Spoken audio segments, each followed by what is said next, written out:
பேரனுக்கு நீதி கதைகள் சொல்லிக் கொண்டிருந்தார். அதாவது, நம்மிடையே இப்பொழுது 2 விலங்கு உள்ளது. இரண்டும் வெவ்வேறு குணங்கள் கொண்டது. இரண்டிற்கும் இடையே சண்டை நடந்து கொண்டிருக்கிறது.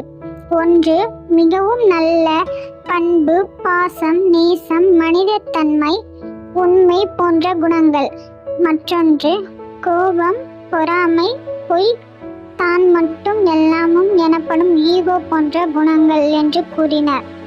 அப்போ இதில் எந்த விலங்கு ஜெயிக்கும் என்று கேட்டான் சிறுவன். தாத்தா, நீ எதற்கு உணவு கொடுக்கிறாயோ அதுவே ஜெயிக்கும் என்றார். நாம் எப்போதும் நல்லவற்றையே நினைப்போம், செய்வோம், நல்லதே நடக்கும். இந்த வீடியோ உங்களுக்கு பிடிச்சிருந்தா லைக் பண்ணுங்க, ஷேர் பண்ணுங்க, சப்ஸ்கிரைப் பண்ணுங்க.